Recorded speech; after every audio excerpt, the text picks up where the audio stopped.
The street. आज हम यहाँ पे बात करने वाले हैं जो सबसे बड़ा सवाल सबके मन में है। क्या कोटक बैंक यस बैंक को एक्वायर करेगा? क्यों करेगा? या फिर दूसरी चीज़ जो सबसे इम्पोर्टेंट है कि हमें यस बैंक में क्या करना चाहिए।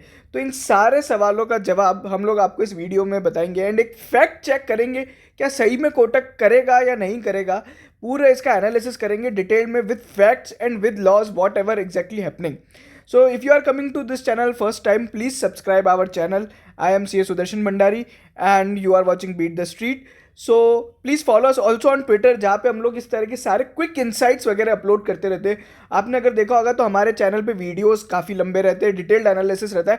बट हम लोग क्या करते हैं, उन डिटेल्ड एनालिसिस का एक समरी, एक इन्वेस्टमेंट थीसिस की why we are buying like Praj industries. ठीक है, तो हम लोग वो यहाँ पे हमेशा ट्विटर पे डालते रहते हैं and we daily use to write 1 or 2 threads.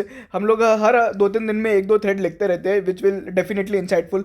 हम लोग ने कल ही एक थ्रेड लिखा था कि what exactly is happening in financial industry और banking industry, why everybody is doing M&A. ठीक है, या फिर क्या है पूरी क्रेडिट अपसाइकिल और ये क्रेडिट अपटिक क्यों देखने को मिल रहा है, वो सारी चीज़ों पे हम लोग ने बात करी थी. तो please follow us on Twitter as well and आप हमारे टेलीग्राम चैनल को जरूर सब्सक्राइब कीजिएगा जो एक ऑटोमेटेड न्यूज़ फीड है. चलिए, अगर अपन समझे तो पहले कोटक क्यों अक्वायर करेगा. देखिए, तो इसके पीछे 2-3 चीज़ें हैं. कोटक के पास फिनेंशियल स्ट्रेंथ है. It has a great capital adequacy ratio. ठीक है, which is more and above the regulatory requirement. ठीक है, दूसरी चीज़ यहाँ पे एक इंपॉर्टेंट है कि यहाँ पे एक क्रेडिट अपसाइकिल देखने को मिल रहा है. क्रेडिट अपसाइकिल का मतलब क्या होता है, अगर आपने देखा होगा कोविड के कारण बहुत सारी कंपनीज लोन्स की ग्रोथ नहीं कर पा रही थी. Banks were not able to grow their loan book, जो मेन उनका धंधा होता है वो बढ़ा नहीं पा रही थी. कोई नया लोन नहीं लेना चाह रहा था एक्सेप्ट फॉर पर्सनल लोन्स वगैरह, जो भी ठीक है वो तो अलग बात हो गई. बट इंपॉर्टेंटली कॉर्पोरेट लोन्स कोई नहीं लेना चाह रहा था. उसके पीछे 2 रीजन थे. बड़े कॉर्पोरेट्स क्यों नहीं ले रहे थे, क्योंकि they will be getting bigger and bigger. If you have seen 90% of the profit is coming from the top 20 company. So जो रिलायंस इंडस्ट्रीज है, अडानी ग्रुप है, they are getting just bigger and bigger day by day. Even Tata also. ठीक है, so they don't need funds. That's why Reliance has taken a big step of repaying the debt and it became net debt free. उसके बाद अगर आपने देखा होगा तो corporate, जो छोटे कॉर्पोरेट्स थे, छोटी कंपनीज थी, वो क्यों नहीं ले रही थी, क्योंकि दे वर नॉट एबल टू जज द सिचुएशन. आपने खुद ने देखा होगा कि कोविड के वेरिएंट कितनी बार आए, कितनी बार लॉकडाउन लगा है, कितनी बार यहाँ पे स्टेट रेस्ट्रिक्शंस लग गए. तो nobody wants to take the risk. आप जब किसी और का पैसा उधार लेते हो या किसी और का पैसा बाजार में लगाते हो तो आप पे एक बहुत बड़ा बर्डन हो जाता है. तो nobody wants to take the risk. But यहाँ पे एक वापस से अपटिक देखने को मिल रहा है. Why? Because now the situation is getting मतलब normalized and we are seeing some kind of credit uptick which is also, अगर आपने देखा होगा कि बैंक्स के जो अपने प्री Q4 रिजल्ट्स है, जो बेसिकली बिजनेस अपडेट होता है Q4 का, वो बहुत ही शानदार है. कोटक का हो या फिर HDFC का हो, the big banks will be getting बिगर. ये हमारी हमेशा से एक एडवाइस रही है. ठीक है, तो ये एक रीज़न हो गया कि why Kotak wants to do. अब क्या हो गया कि कोटक को अभी ग्रोथ करनी है, तो अभी क्या किया, एक्सिस ने तो डील कर ली. ठीक है, सिटी बैंक को एक्वायर कर लिया, एचडीएफसी बैंक ने एचडीएफसी को एक्वायर कर लिया. तो अब क्या हो गया ना, हंट फॉर ग्रोथ बढ़ गई है, क्योंकि वो दो तो काफ़ी बड़े हो गए हैं, इन ऑर्गेनिक वे में काफ़ी ग्रोथ कर लिया है. तो अब यहाँ पे इन ऑर्गेनिक वे अगर इनको अपनाना है to get the higher growth, तो कोटक को एक M&A करना पड़ेगा. And definitely they will do an M&A but not particularly Yes Bank. Why? अगर आप देखोगे तो एक और यहाँ पे रीज़न है कि कोटक क्यों अक्वायर कर सकता है, क्योंकि यस बैंक के पास बहुत सारा एक्यूमुलेटेड लॉस है. अगर आप देखोगे तो जो फॉर एग्जांपल अगर अपन देखें यस बैंक का जो लॉस है, अगर आप देखोगे 16,000 करोड़ का मार्च 20 में लॉस था, 3400 करोड़ का लगभग यहाँ पे मार्च 21 में लॉस था. तो it is sitting on a huge accumulated losses and this will help them. अगर वो मर्ज करते हैं तो वो अपने प्रॉफिट से एक्यूमुलेटेड लॉसेस को यहाँ पे नेट ऑफ कर देंगे और उसको टैक्स का सेविंग मिल जाएगा. बट आपको एक मन में सोचिए कि कोटक इतनी बड़ी रिस्क नहीं लेगा just to save some taxes, जहाँ पे उनकी बैलेंस शीट इतनी स्ट्रांग है. टैक्स सेव करने के लिए कोई डेफिनेटली यहाँ पे नहीं करेगा. देन अगर आप देखोगे तो यस बैंक की जो फिनेंशियल्स है, यहाँ पे अगर आप समझेंगे तो यस बैंक के जो फिनेंशियल्स हैं, ये एक सबसे बड़ा कारण रहा है कि यस बैंक का स्टॉक क्यों नहीं चला है. अगर आप देखोगे हर बार कुछ ना कुछ है ना, उनके बैंक्स में प्रॉब्लम आ जाता है, कभी उनका GNPA वापस से बढ़ जाता है एंड वो प्रॉफिटेबिलिटी तो ला ही नहीं पा रहे हैं. ठीक है, एंड सबसे इंपॉर्टेंट बात, उनके पास लगभग 50,000 करोड़ के बेड लोन्स हैं जो उनको बेसिकली ARC में ट्रांसफर करना है, वो हो नहीं पा रहा है. ठीक है, एंड उनके पास अभी भी उनकी बुक्स जो है ना पूरी प्योरली क्लीन नहीं है. तो कंप्लीट रिवाइवल येस बैंक का नहीं हुआ है। अगर आप उनके चेयरमैन हैं, जो मतलब जो सीईओ है रजनीश कुमार, उनका भी अगर आप बार बार इंटरव्यू देखोगे ना, वो हर बार एक ही बात बोलते हैं, yes bank is doing good, yes bank is doing good. वो 3 साल से 2 साल से एक ही बात बोल रहे हैं, वो हमेशा नैरेटिव्स कमेंट कर रहे हैं, but it exactly not happening ना। लास्ट टाइम उनका दिसंबर क्वार्टर का जीएनपीएफ 15% था। सो प्लीज अंडरस्टैंड कि येस बैंक किस तरह की फाइनेंशियल सिचुएशन में। Don't expect for multibagger types of gain कि मैं आज येस बैंक में पैसा लगाऊंगा 100 रुपये हो जाएगा अगले 3 साल में, 2 साल में। Don't expect this kind of situation unless and until financially change ना हो जाए। पहले फिनेंशियल साफ तो करो, लोन बुक को क्लीन करना पड़ेगा, उसको एआरसी में ट्रांसफर करो, या फिर सारे एनपीए जितने भी प्रोबेबल बैड लोन है सबको रिकॉग्नाइज करो, प्रोहिट लो उनका, ठीक है। Then you can only think of it, ठीक है। तब हम लोग जरूर सोचेंगे कि येस बैंक में कुछ हो सकता है, बट अभी येस बैंक में कुछ नहीं होगा। येस बैंक में अभी उनको सबसे पहली बात है ग्रोथ कैपिटल चाहिए। अगर आप देखोगे बार बार हर 2-3 महीने में एक न्यूज़ आ जाती है कि कभी कौन से पी इन्वेस्टर से बात चल रही है, कभी एफपीओ की प्लानिंग चल रही है, तो दे नीड कैपिटल, ठीक है। तो इसलिए येस बैंक और कोटक आपस में मैच खाते हैं। बट क्या कोटक एक्वायर करेगा क्या? नहीं। वाई? बिकॉज एसबीआई का जो स्टेक है 26% से नहीं गिर सकता, 26% से कम नहीं हो सकता till March 23। This is because of the restructuring which happened in March 20, जो 3 साल का लॉक इन पीरियड लगाती है। पहली बात 26% तो वो कम कभी हाल में हो ही नहीं सकता। अगली बात, अगर अपन देखें 18% जो स्टेक है वो लोगों का लॉक इन पीरियड में खड़ा हुआ है। लॉक इन पीरियड में क्यों है भैया? अगर आपने देखा होगा तो येस बैंक पे जब रिस्ट्रक्चरिंग हुई थी तो बहुत सारे बैंक्स को अपना थोड़ा थोड़ा स्टेक 3 साल के लिए लॉक इन पीरियड करना रहा था, और जो पुराने शेयर होल्डर्स थे प्री रिस्ट्रक्चरिंग वाले, उनकी भी कंप्लीटली 3 साल तक लॉक इन पीरियड में चली गई थी। तो 18 + 26 आप समझ गए होंगे, एक बहुत बड़ा स्टेक अगले 3 साल तक यहाँ पे बेचा नहीं जा सकता। तो क्या करेगा कोटक? एक छोटा सा स्टेक एक्वायर करके 10, 20, 30, 40, इवन 49% तक भी एक्वायर करके कोटक कुछ नहीं उखाड़ सकता जब तक वो मर्ज नहीं करेंगे। एंड ऑलरेडी मैं आपको बता दूं कोटक के पास 1.5% का स्टेक भी है येस बैंक के अंदर because of restructuring.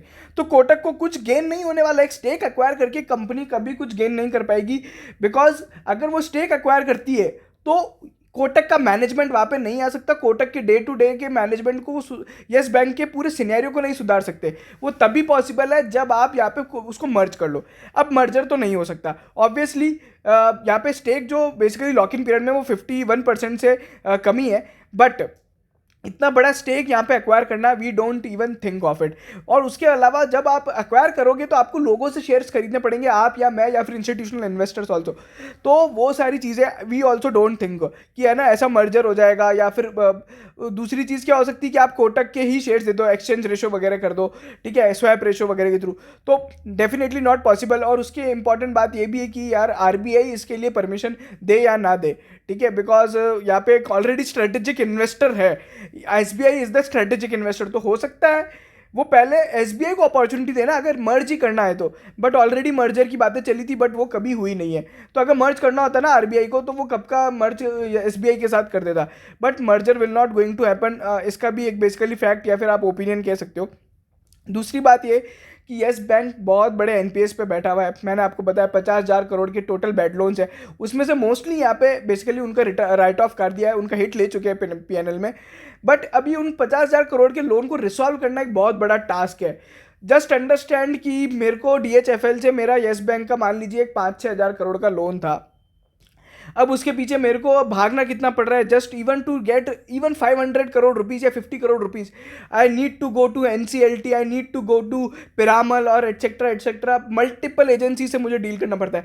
Resolving a bad debt is the biggest problem for the banks, and ये बहुत बड़ा लंबा प्रोसेस होता है। आपने देखा होगा आईबीसी में कंपनियां चलती रहती है। तो resolving a bad debt is very bigger issue. That is why Yes Bank क्या कर रहा है, 50,000 करोड़ की अपनी टोटल एसेट्स जो बैड डेट्स है वो एक Yes Bank ARC separate special vehicle में ट्रांसफर कर रहा है, ताकि वो सारा काम उसको करने दो और उसमें एक इन्वेस्टर लाके खड़ा कर देंगे कि भाई 50,000 करोड़ का येस बैंक का एक बेसिकली एआरसी बनाया है, आप यहाँ पे इन्वेस्ट कर दो, बैड डेट है, ये रिकवर होगा तो आपको बहुत ज़्यादा गेन होगा, kind of asset reconstruction companies जो होती है। तो उस तरह की चीज़ें चल रही है, बट आरबीआई ने अभी तक उस पर अप्रूवल नहीं दिया, and even it got delayed also. अभी आरबीआई के अप्रूवल का स्टेटस भी अभी प्रॉपर नहीं है, ठीक है। क्या करना चाहिए आप लोग को?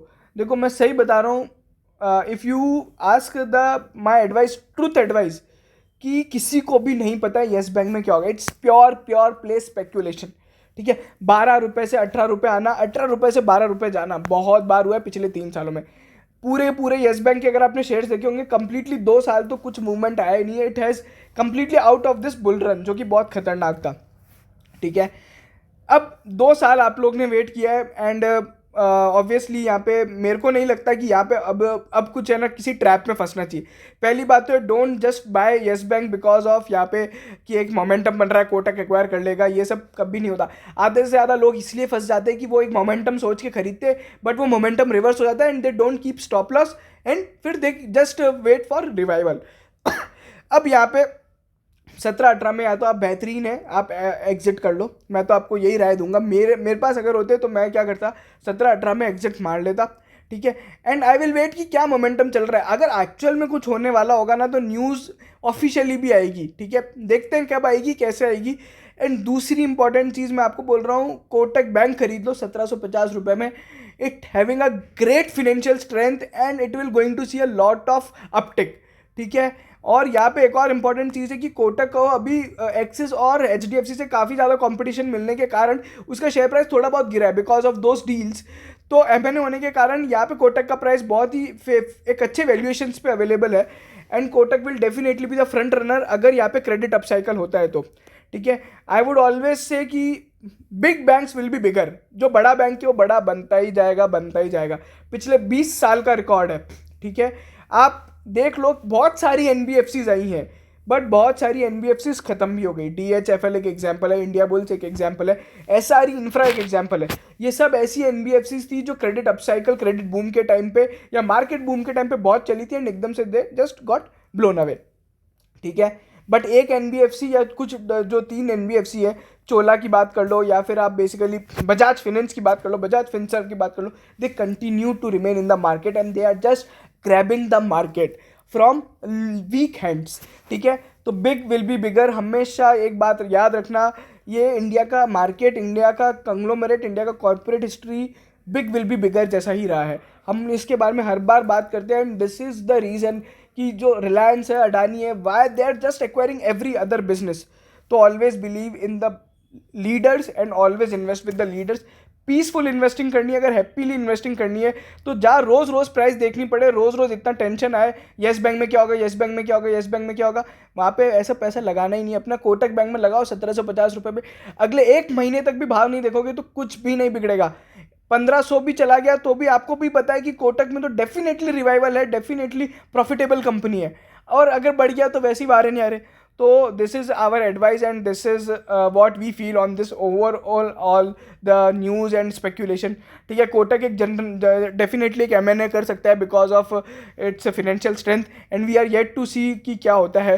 प्योर स्पेक्यूलेशन है, किसी से मत पूछिए, आपको जो ठीक लग रहा है। अगर आपका होल्डिंग पीरियड 10 दिन का है, definitely just exit and buy something else. अगर आपको बहुत ज़्यादा वेट कर सकते हो, साल 2 साल 3 साल, तो you can just sit on it and wait कि कब रिवाइवल होगा। ठीक है, but I will not advise to buy Yes Bank just to wait for the revival. Revival सबसे पहले फिनेंशियल्स में आएगा, उसके बाद खरीद लेंगे। भले मैं 20-25 रुपये में भी खरीदने को रेडी हूँ, बट पहले फिनेंशियल्स में तो रिवाइवल आ जाए, पहले उनकी एनपीए बुक क्लियर हो जाए, पहले ये वो सारी एसेट्स एआरसी में ट्रांसफर हो जाए, then only we will think of it. ठीक है, चलिए ये वीडियो यहीं खत्म होता है। अगर आपको पसंद आया तो प्लीज़ चैनल को सब्सक्राइब करें, शेयर करें ज़्यादा से ज़्यादा। आप हमें ट्विटर पे ज़रूर फॉलो करें, टेलीग्राम पे फॉलो करें। Thank you.